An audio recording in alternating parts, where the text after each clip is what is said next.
Hey guys, welcome back to another hardware unbox video. For this one we have a bit of an unusual comparison for you. If you owned one of these back in 2012, you would have been pretty chuffed. This was Nvidia's flagship graphics card at the time, the GTX 680.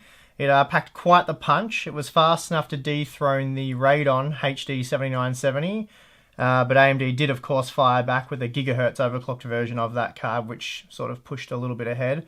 But anyway, that's not the point of this story. Recently, when putting together a massive Titanfall 2 GPU comparison featuring over 40 graphics cards, I noticed the new GTX 1050 Ti was actually able to beat Nvidia's 2012 flagship GPU. On paper, this doesn't seem possible. The GTX 680 features twice as many CUDA cores, packs much more compute performance, and considerably more bandwidth. In fact, for virtually every comparison you can make, the GTX 1050 Ti is much slower, the exception of course being operating frequency. Officially, the 1050 Ti is clocked a little over 30% higher. However, we know that for the most part, the GPU operates well above the suggested 1392 MHz boost frequency. Our MSI card, for example, works at over 1.8 GHz for the most part, making it at least 70% faster in terms of operating frequency. We also know that the GTX 680 is based on the Kepler architecture, and since then we have seen quite a large improvement in performance and efficiency, most of which was delivered by the previous Maxwell generation. Probably the most interesting fact here being that 4 years ago the 680 was released at $500 US or $680 for us Aussies, whereas today the 1050 Ti can be picked up for just $140 US or 225 Aussie.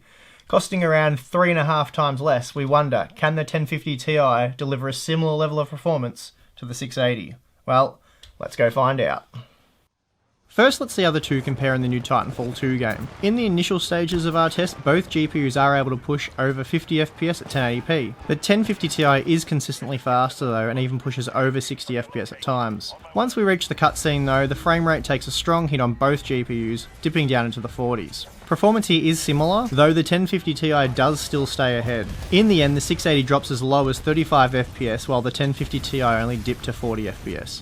On average, the 1050 was 14% faster in this test, averaging 50 FPS to the 680's 44 FPS. This might knock you out, but you should be okay when you wake up. Lastimosa, hostile Titans inbound. Apex predators. Copy that, BT. Mercenaries. Stay down, Cooper. BT, let's go!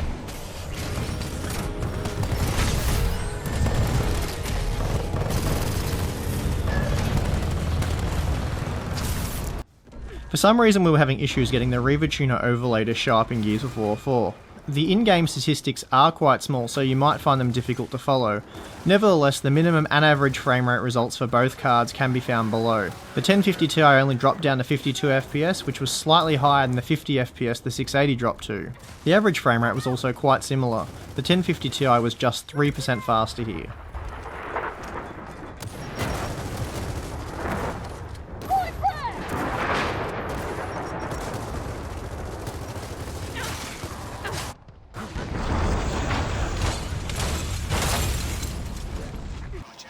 For testing F1 2016, we used the ultra quality settings with SMAA enabled. The in-game benchmark was used with the heavy rain option enabled. 4 years on, it's impressive to see that the GTX 680 can still deliver playable performance here with the quality settings maxed out. Still, 2016's low to mid-range GTX 1050 Ti was a bit more punchy, only dipping to 38 FPS while averaging 48 FPS. This made Nvidia's new budget GPU almost 12% faster than their 4-year-old flagship part.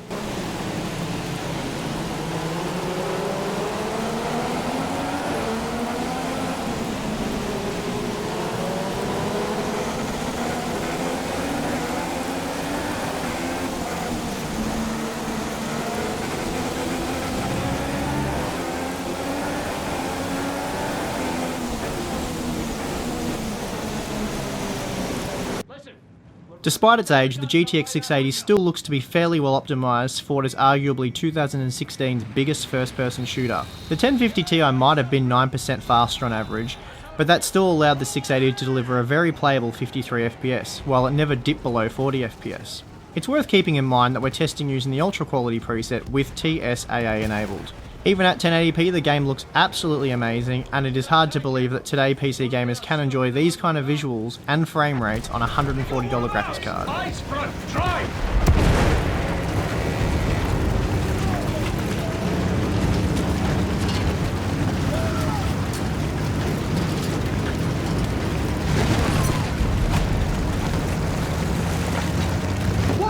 so slow? Granted, Overwatch isn't a demanding game, but we still really wanted to include it because there aren't any new technologies here that favour the newer GTX 1050 Ti. As a result, both GPUs provided very similar performance. Both only dropped as low as 79 FPS, while the 1050 Ti was just 2% faster on average for a negligible 2 frames per second difference. The game played extremely well at 1080p using the ultra quality settings. Because we tested with bots enabled, the runs aren't exactly the same, but over the length of the run they seem to balance out quite well.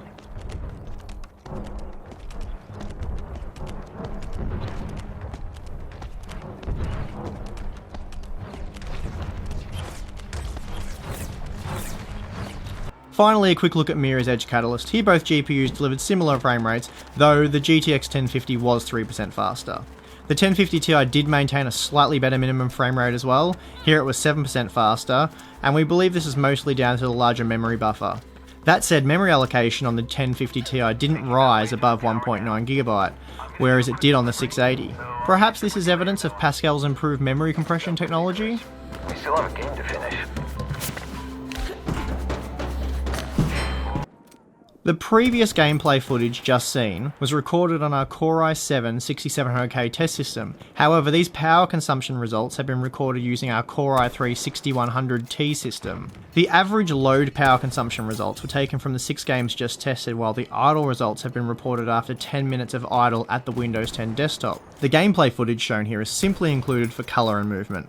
In other words, it's a cunning ploy by us to try and keep you interested in whatever it is we're saying at the time. So then, looking at the 1050 Ti, we see it push the Core i3 system to a total consumption of 116 watts. Very impressive stuff. Holy Batman, just check out the figures from the 680 though. Sucking down a total of 224 watts made our Core i3 rig look like a real power pig. This thing just isn't polar bear friendly. That's more than a 90% increase in total system power consumption. Well, there you have it. To think that just 4 years ago, the GTX 680 was at the top of the single GPU graphics card pile, at a price of $500 US, and today that same level of performance, or rather slightly better performance, can be had for just a fraction of that price. Even this time last year, gamers were paying slightly more for the GTX 950, and yet the 1050 Ti is over 20% faster. The little 1050 Ti isn't just significantly cheaper than the 680 either, it also consumes a fraction of the power, making it cooler, quieter, and a little easier on your power bill.